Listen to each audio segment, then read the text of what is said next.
بسم اللہ الرحمن الرحیم۔ بنی اسرائیل میں ایک مالدار شخص تھا۔ اس کے چچا زاد بھائی نے بطمع وراثت اس کو قتل کر کے شہر سے باہر پھینک دیا اور خود صبح کو اس کے خون کا مدعی بن کر وائولہ کرنے لگا۔ لوگوں نے حضرت موسیٰ علیہ السلام سے عرض کیا کہ آپ دعا فرمائیں کہ اللہ تعالیٰ اصل بات کو ظاہر فرمائیں۔ اس پر خدا کا یہ حکم ہوا کہ ایک گائے ذبح کرو اور اس گائے کا ایک ٹکڑا اس مقتول کو مارو، تو مقتول زندہ ہو کر خود ہی بتا دے گا اس کا قاتل کون ہے۔ لوگوں نے یہ بات سن کر حیران ہو کر پوچھا کہ کیا یہ مذاق تو نہیں؟ حضرت موسیٰ علیہ السلام نے فرمایا معاذ اللہ، کیا میں کوئی ایسے فضول بات کروں گا؟ میں بالکل سچ کہہ رہا ہوں۔ لوگوں نے پوچھا تو پھر فرمائے گائے کیسی ہو؟ حضرت موسیٰ علیہ السلام نے فرمایا خدا فرماتا ہے کہ نہ بہت بوڑھی اور نہ بالکل نوعمر، بلکہ ان دونوں کے بیچ میں ہو۔ لوگوں نے کہا خدا سے یہ بھی پوچھ دیجئے کہ اس کا رنگ کیا ہو؟ فرمایا خدا فرماتا ہے کہ ایسے پیلے گائے ہو جس کی رنگت دیکھنے والوں کو خوش کر دینے والی ہو۔ لوگوں نے پھر کہا گائے کی ہر حیثیت کے متعلق ذرا تفصیل سے پوچھ دیجئے، ایسا نہ ہو کہ ہم سے کوئی غلطی ہو جائے۔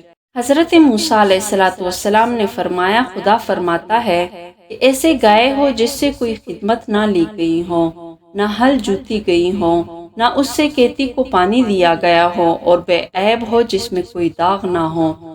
اب وہ لوگ اس قسم کی گائے کی تلاش کرنے لگے، مگر ایسے گائے کا ملنا مشکل تھا۔ ہاں، ایک گائے کے متعلق انہیں پتہ چلا کہ وہ گائے ان صفات سے موصوف ہے۔ وہ گائے ایک یتیم بچے کی گائے تھی، اور اس کا قصہ یہ تھا کہ بنی اسرائیل میں ایک صالح آدمی تھا جس کا ایک چھوٹی عمر کا بچہ تھا، اور اس کے پاس سوائے ایک گائے کے بچے کی کچھ نہ رہا تھا۔ اس نے اس بچیا کی گردن پر مہر لگا کر اسے چھوڑ دیا اور بارگاہ حق میں عرض کیا کہ اے اللہ، میں اس بچیا کو اپنے بیٹے کے لیے تیرے پاس امانت رکھتا ہوں۔ میرا بیٹا جب بڑا ہو جائے تو یہ اس کے کام آئے۔ اس مرد صالح کا تو انتقال ہو گیا اور بچیاں جنگل میں پرورش پاتی رہیں۔ یہ لڑکا جب بڑا ہوا تو باپ کی طرح صالح اور نیک نکلا، اپنی ماں کا بڑا فرمانبردار تھا۔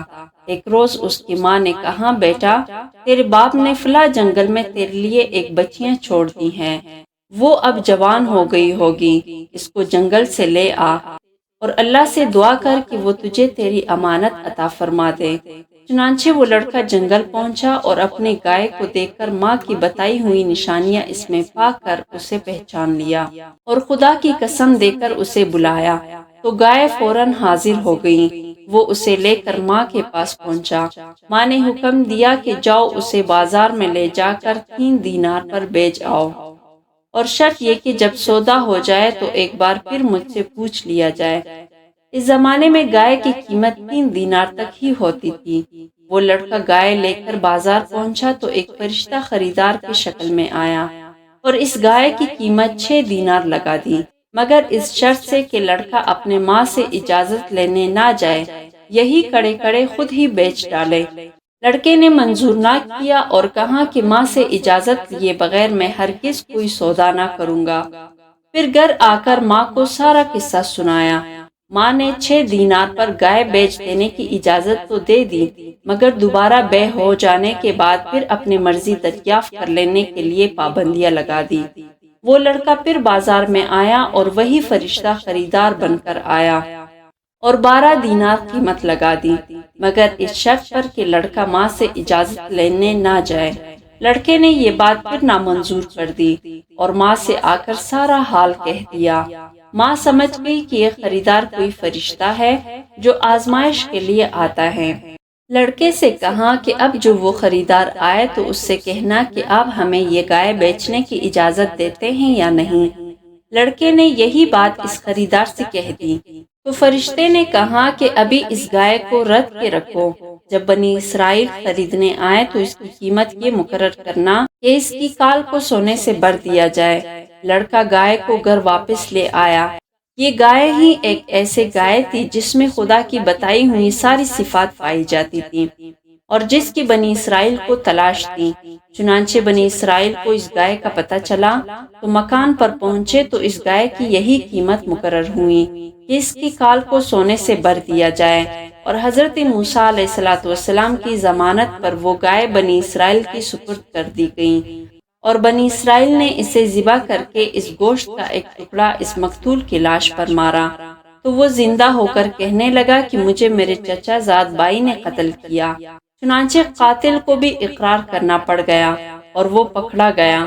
خدا کی بتائی ہوئی گائے کے ٹکڑے میں اگر اتنی برکت ہے کہ مردے سے لگ جائے تو وہ زندہ ہو جائے، تو جو خدا کی مقبول بندے ہیں ان کی وجود میں کیوں نہ لاکھوں برکتیں اور کرامتیں ہوگی، اور کیوں نہ ان کے اشارے سے مردوں کو زندگی ملتی ہوگی۔ یہ بھی معلوم ہوا کہ ظالم لاکھ چھپا کر ظلم کرے مگر اس کا پھول کھل کر ہی رہے گا، اور جس طرح حکمت ربی سے بنی اسرائیل کے مقتول کے قاتل کا پتہ چل گیا، اسی طرح کل قیامت کے دن حکمت ربی سے ہر ظالم کا پتہ چل جائے گا۔